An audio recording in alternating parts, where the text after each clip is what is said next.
Bonjour à tous, bienvenue sur la chaîne de Méca Passion. Aujourd'hui on se retrouve pour la suite de la restauration de la Clio 2 RS.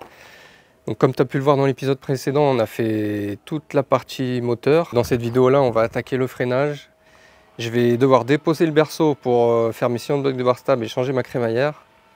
Et je suis toujours en hésitation si je tombe la boîte moi-même de vitesse pour la fameuse fuite. Et si je fais ça, pourquoi pas changer l'embrayage en même temps. Mais pour l'instant je m'interroge, donc on verra. En tout cas, toi, tu vas le savoir dans la vidéo. Donc, je te souhaite un bon visionnage et je te dis à tout à l'heure. Voilà, on va attaquer 10 plaquettes avant. Hop.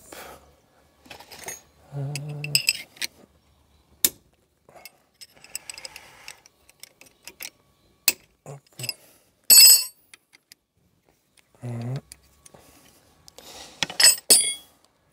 Ensuite, c'est du 13.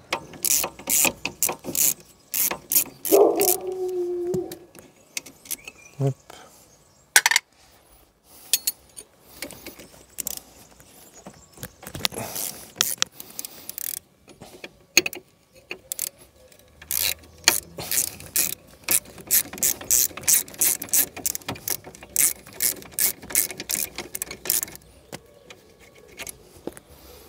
Hop.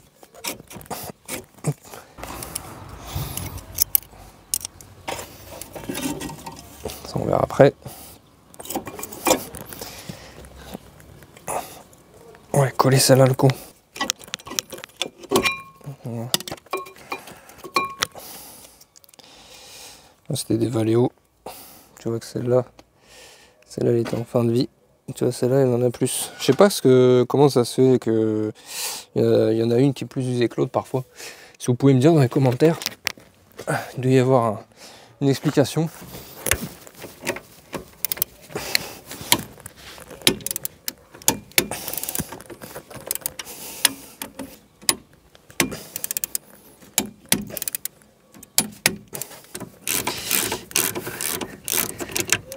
Après, ça reste une Clio presque standard, à quelque chose près.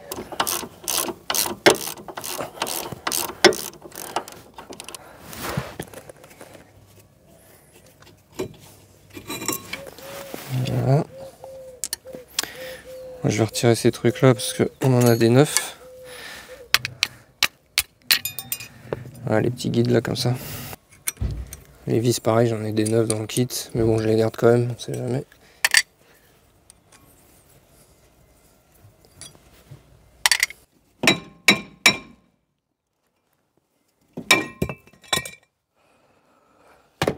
Voilà, on va nettoyer un peu tout ça.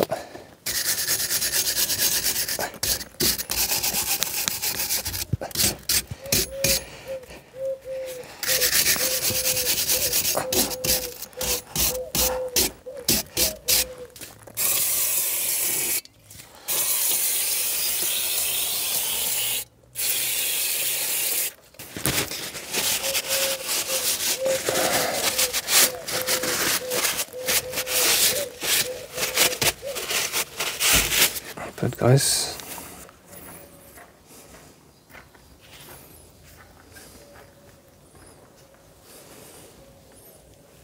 Un petit disque neuf ATE. Donc tu vois, ceux-là ils sont pas graissés. Et tu as vu, il y a des petites aérations là au milieu qu'il n'y a pas sur ceux d'origine. Donc c'est pas mal, ça a l'air refroidi sûrement un peu mieux. On va les dégraisser quand même.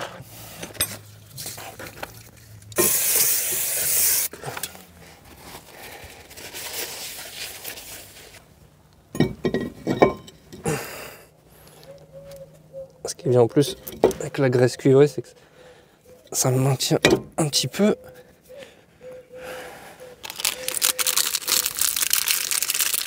Une petite vis neuve. Bon, ça c'est du vu et revu hein, sur la chaîne. C'est pour ça que je te montre pas en détail. Hop. Ça se serre pas trop fort, hein. C'est pas ce qui sert le disque. Ce qui sert le disque, c'est la roue. Ça c'est juste pour le maintenir. Voilà. Je trouve que ça sert à 10 newtons. Normalement. Hop.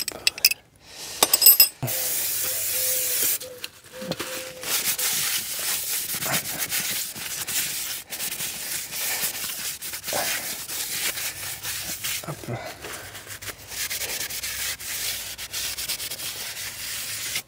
Bien brosser les portées surtout.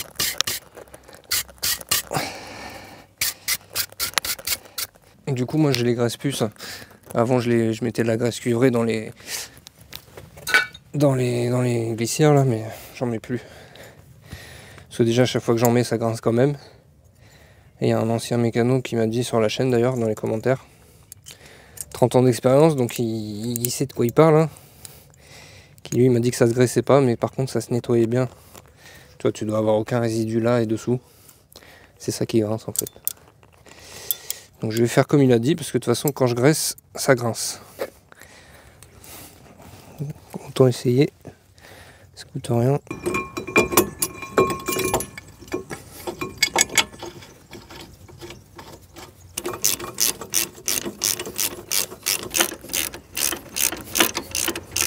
On va se recoupe maintenant. Donc ça c'est 100. On va pouvoir mettre les plaquettes.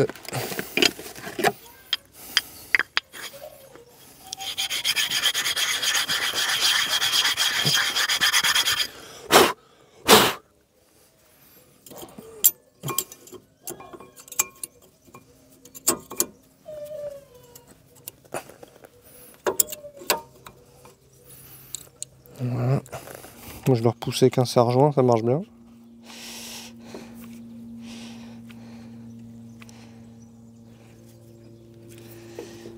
Les coulisseaux, ah oui on va se graisser aussi les coulisseaux à l'intérieur parce que j'ai l'impression qu'il n'y a plus de graisse dedans. On va regarder l'état aussi, ceux-là ils sont bien ceux-là.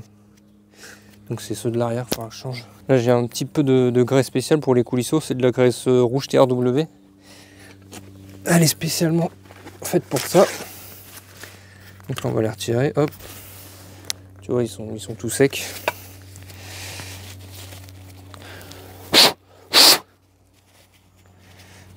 Je vais essuyer la vieille graisse.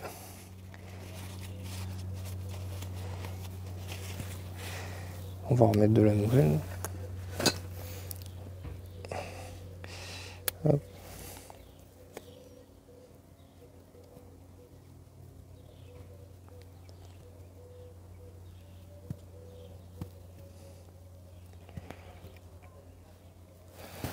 Voilà. On file ça, hop. Hop, ça se remet tout seul. C'est magnifique. Voilà. Là, ça coulisse bien, tu vois. Pareil.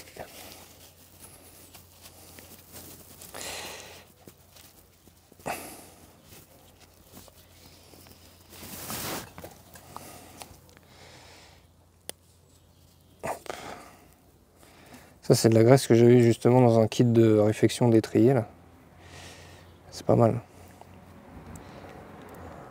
C'est de la bonne graisse, je pense qu'elle est aussi haute température. Hop.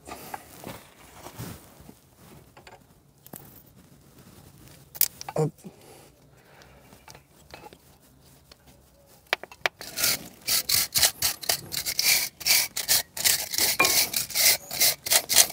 On peut refoutre ça dessus.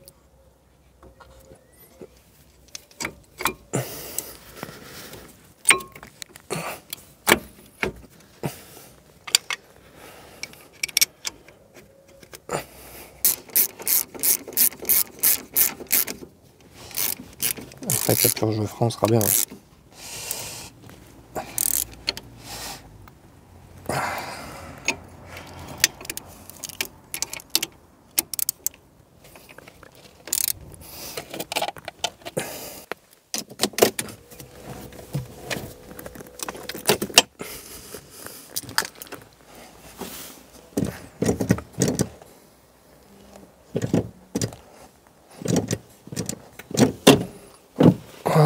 Voilà, on va commencer par les plaquettes arrière.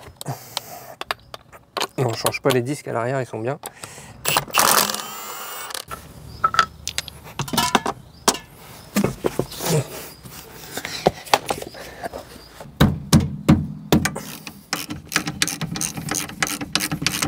Il y a une petite goupille, parce qu'en fait les plaquettes elles tiennent avec un truc à tapoter, vous savez, pour que Ça vient de les serrer. Hop, la petite goupille.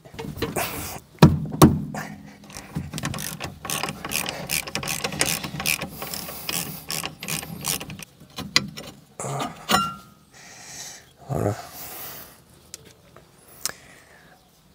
Tu vois, t'as l'impression il reste pas grand chose, mais en vrai, tu vas voir que sur les neuves, il n'y a pas beaucoup plus. Il y a une espèce de coulisseau là à rentrer en force. Et avec le ressort, ça vient les maintenir. Je vais regarder si j'arrive à repousser le piston sans démonter la... En passant un tournevis comme ça.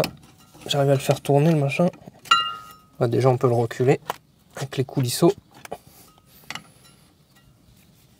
Voilà, je vais venir le tourner. On va voir s'il est rentré assez. Il va nettoyer les portées déjà.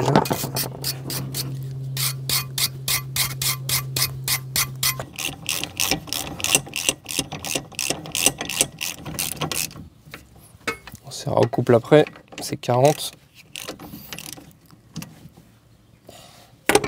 Les plaquettes. Tu vois, regarde. Même neuves, elles sont pas énormes. Donc là, tu vois, on va récupérer ça. C'est ce qui sert à les plaquer. Hop. On va mettre la deuxième. Ouais, c'est bon, ça passe. Pas besoin de démonter l'étrier complet. Juste la chape, ça suffit. Et là, maintenant, il va falloir s'amuser à rentrer ça. Il va falloir appuyer dessus et tapoter dessus. Et déjà, je vais le brosser un peu, histoire d'enlever un peu de matière. Regarde, j'ai un petit ergot là. Je vais aller le limer vite fait.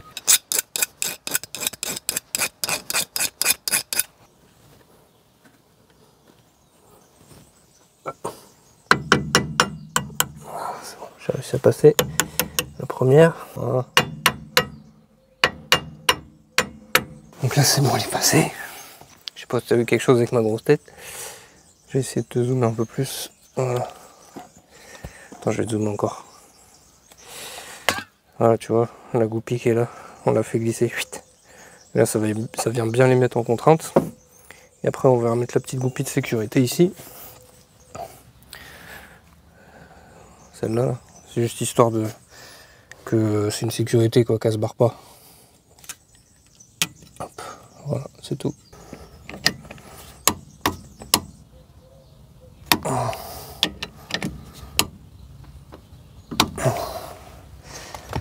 On est bien. Pour ceux qui connaissent, c'est comme les Fiat Panda un peu, sauf sur les Fiat Panda, t'en as deux, t'en as en haut, en bas, c'est une merde. Tu vois, c'est des jantes à lui, mais c'est des goujons comme ça. Oh attends, tu vois rien. C'est des goujons comme ça, donc ils sont pas plats. Donc ça se sert pas comme les goujons plats à 130. Celui-là, il sert à 90-100. Comme des routeaux, le standard en fait. Bon bah là, je viens de tomber le berceau, hein, ça y est. Je t'ai pas filmé ça, hein, parce qu'il faut rester concentré. En gros, il est là. Comme ça, on va pouvoir bien mettre les cylindres blocs comme on veut, là, parce que j'arrivais pas à les serrer par le dessous. On va pouvoir changer la crémaillère aussi. Je vais pouvoir bien nettoyer le berceau, parce qu'il est crade. Et après, bah, je réfléchis à savoir si je fais ma boîte ou pas tout seul. Bon, bah après le berceau, là, les cardans, tout ça, hein, j'ai tout enlevé. Et du coup, ça y est, j'ai enlevé la boîte. Hein. Je t'ai pas filmé ça parce que bah, c'est galère à filmer. En plus, t'as vu, j'ai pas de pont, je fais ça par terre. Puis j'avais pas envie de me mettre en danger. En plus, c'est la première boîte que j'enlève, c'est le premier embrayage que je fais. Je me suis fait aider quand même pour juste retirer la boîte. Et ça va, ça se fait plutôt bien. Il y a les guides là de chaque côté, donc tu peux enlever toutes les vis de tour de boîte, elle tient encore toute seule. La butée, bah, elle est nickel. Aucun jeu. Voilà, c'est les pièces Renault d'origine. Hein. C'est pour ça que j'ai peur de changer mon embrayage, parce que j'avais vu sur des forums que bah, les embrayages aftermarket, même Valeo, etc., c'est de la merde, ils tiennent 30 000 km apparemment. Donc je sais pas, je vais voir si je peux m'en procurer un d'origine à Renault. Sinon, bah, je prendrai du Zax voilà, en remplacement, ou Luc, je sais pas trop. Mais tu vois, celle-là, elle a aucun jeu, elle est nickel. Le disque, bah, on verra après. Même ici, là-bas, il y a les marques, mais c'est pas trop bouffé, ça va. Sinon, qu'est-ce qu'il y a eu comme surprise? Bah, t'as vu, je t'avais déjà dit que le support de boîte, il avait bougé là. Et du coup, le support métallique qui est ici, il était cassé, là, je vais te montrer. C'est un bout, là, de derrière qui était cassé. Et je pense que c'est pour ça que le support moteur, il était dévissé, il avait bougé.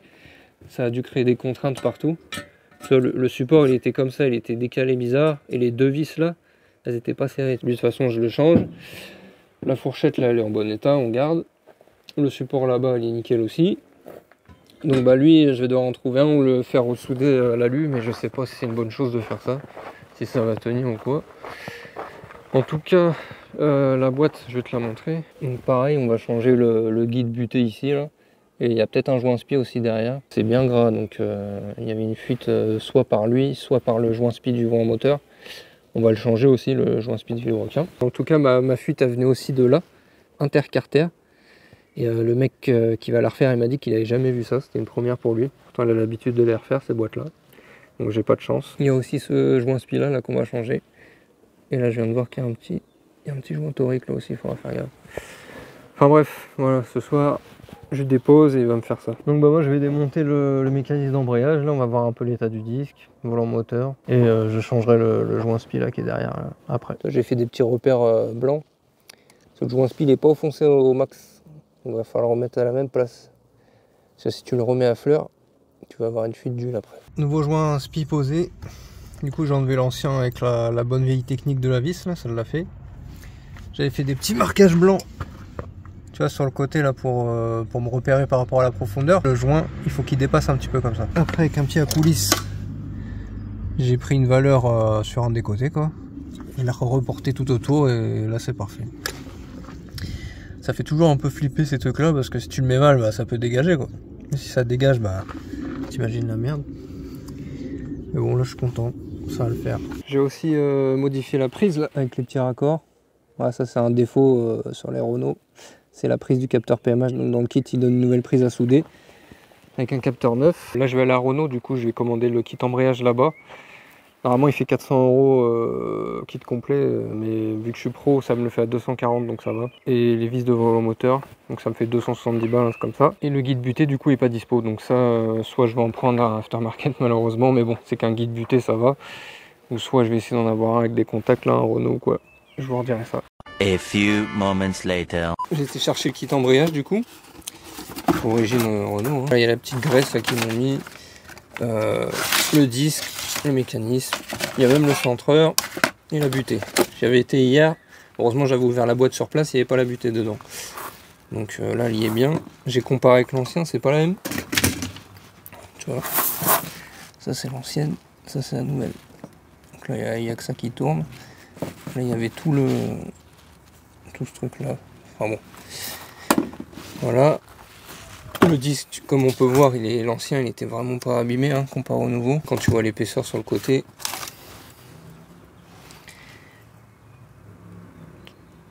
tu vois c'est pas, il n'y a pas BZF quoi. Tu vois que le neuf il est un peu plus épais, mais franchement c'est léger. Enfin bref, celui-là je vais le garder, on sait jamais. Ou je le vendrai, ou je le filerai à quelqu'un qui a besoin, on verra. Les vis de volant moteur, pareil, neuves. Donc ça c'est ok. On repassera un petit coup là, parce que il a rerouillé en surface là. C'est comme les disques de frein, si tu roules pas, ça rouille. J'ai reçu des nouveaux cylindres blocs de barre stable là. J'ai pris une marque qu'on m'a conseillé. C'est ça là, Renhawk. Ça a l'air pas mal. Parce que tu vois, quand je les avais montés, ils sont complètement partis de... Enfin, tu vois que ça va pas du tout quoi. Donc on va essayer de mettre ceux-là, ça m'a l'air un peu serré là quand je les ai mis dessus. Après peut-être qu'en serrant ça va bien se mettre. Eux il y avait de la marge, mais du coup bah tu vois qu'en serrant bah c'est dégueulasse quoi. La nouvelle crémaillère elle est ici. Cette fois-ci c'est la bonne, hein, on regardera ensemble. Donc on va la remettre là aussi là-dessus. Moi je vais réinstaller tout ce qui est volant moteur embrayage. La boîte je la récupère demain, vous savez le gars il m'a refait l'étanchéité et tout, c'est nickel. Puis voilà, hein, après il faudra tout remonter. J'ai reçu aussi, je sais pas si tu avais montré, j'ai reçu le support. C'est le mien, il était cassé là-bas. Là. Donc lui c'est impeccable. J'ai aussi changé le soufflet de cardan de lui là-bas. Là. Celui qui a un roulement. Voilà, donc il n'y a plus qu'un. Hein. Bon ça y est, je viens de remettre en place le volant moteur avec les vis neuves. Vu que j'avais rien pour le bloquer, j'ai fait comme ça. J'ai mis une clé de 12 sur l'axe de guidage de la boîte qui vient appuyer sur un petit pion du volant moteur. Vu que c'est serré qu'à 55 newtons, voilà, je me suis permis de faire ça. Je pense pas que ça fasse quoi que ce soit. Par contre, je t'avoue que ça aurait été 100 newtons ou un truc comme ça, moi j'aurais pas fait ça. J'aurais trop peur de tordre ça ou de faire un truc bizarre. Je sais pas si c'est le centreur ou quoi, Mais en gros, quand tu le mets dedans comme ça, tu as une marge de manœuvre, tu peux encore bouger le disque. Donc ça, j'aime pas trop. Donc j'ai essayé de le centrer à l'œil le plus possible. Je pense que c'est pas mal hein, quand tu regardes dedans. Ça m'a l'air bien centré. Voilà, j'ai vissé toutes les vis au couple, c'est 20 newtons. Moi j'ai pas dit aussi, mais il y a un sens pour le disque d'embrayage. Faut pas se tromper. De toute façon, le bon côté, c'est marqué gearbox size, donc côté boîte de vitesse vers soi. Voilà, ça c'est important. Je te montre quelques photos de la boîte que Alexis a eu la gentillesse de m'envoyer pendant qu'il la refaisait. Donc voilà, là tu la vois démonter, il a enlevé le carter de 5e, après il a ouvert. Et finalement il l'a démonté entièrement pour que j'aille la nettoyer. Tu vois, le résultat il est pas mal. C'est que je l'ai déposé chez mon usineur, là-bas ils ont des gros bacs de lavage, j'ai payé 20 balles et je l'ai récupéré toute propre. Après je lui ai refilé. Il a refait l'étanchéité intercarter avec de la Loctite, je crois que c'est de la 5923, la rouge là. Il a changé le joint speed d'arbre de sélection de vitesse et le joint de torique de carter de 5e. Les vitesses passent bien. Donc là tout est branché. J'ai remis aussi le berceau comme tu peux voir. Ça c'était une galère aussi à remettre. Surtout la crémaillère hein, pour bien remettre la crémaillère dans la colonne. En fait faut pas la serrer tout de suite sur ses fixations, faut la laisser un peu libre. Comme ça tu peux un peu la pivoter et la rentrer quoi. Donc là tout est prêt. Et là regarde ce que j'ai reçu ce matin. Enfin, cet après-midi. Voilà, la belle ligne en inox KTR. Voilà, tout droit venu d'Angleterre, fait à la main. Donc ça ils m'avaient annoncé un délai de 4 à 6 semaines et au final j'ai reçu 2 mois et demi après, donc plutôt 8-9 semaines. Mais bon, elle est là.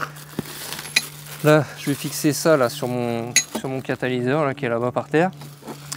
J'ai aussi pris en même temps le kit de tous les joints, tu vois, neufs pour l'échappement, les ressorts et tout là qui vont sur le kata. À ce niveau-là. Là. Voilà. Donc là, il y a les deux sondes lambda 9 Bosch en même temps. Je crois que je vais fixer maintenant le kata à cette ligne là.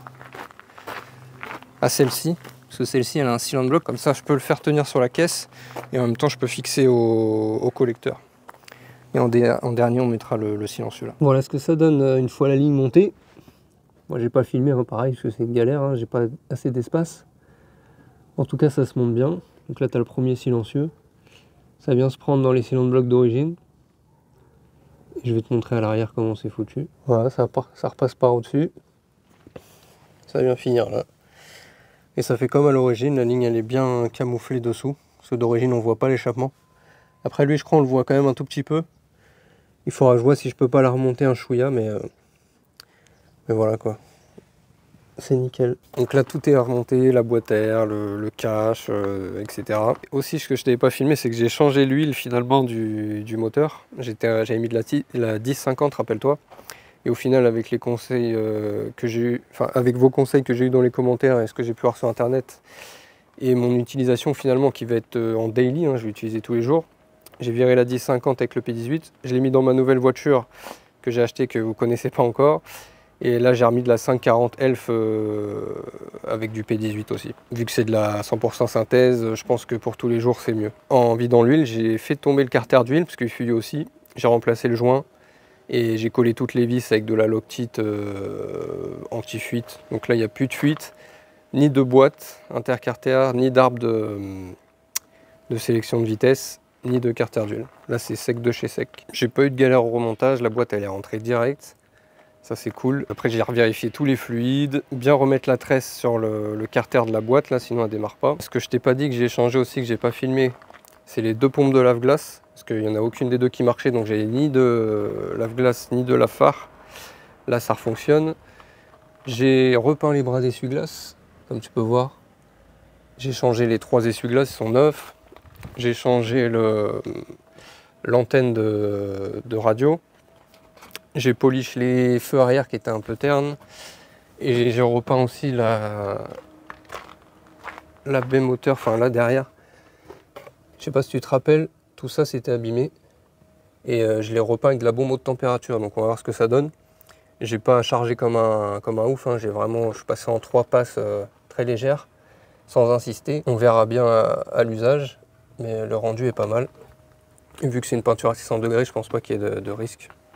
Et voilà, ça finit bien la baie moteur quoi. Et à l'intérieur, il y aura un petit peu de taf, mais ça on verra plus tard. J'aimerais bien refaire le cuir là qui est griffé avec la bonne teinte.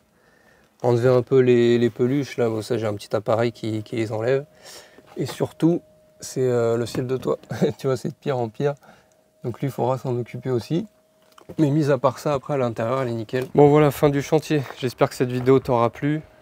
Sincèrement, j'en ai chié quand même. Hein. On dirait pas en vidéo, mais ça a duré 2 mois entre le début là, des freins et la fin de la boîte, etc. quoi. Donc pas mal de taf. Mais bon, je suis content au final. Je tiens à remercier Alexis qui s'est occupé de la boîte de vitesse, qui m'a fait un travail nickel. Aucune fuite et les vitesses passent bien, donc c'est super ce qu'il a fait.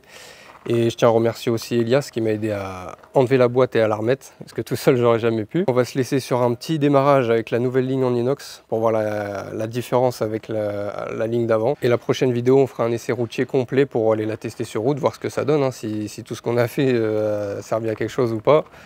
Et voir comment la voiture marche, etc. Donc je vais essayer de vous faire des belles images, etc. Mais pour ça, il faudra patienter à la prochaine, donc restez branchés. Si la vidéo t'a plu, n'hésite pas à mettre un petit j'aime, un petit commentaire, à t'abonner à la chaîne. Et je te laisse avec le magnifique son de la ligne Katech.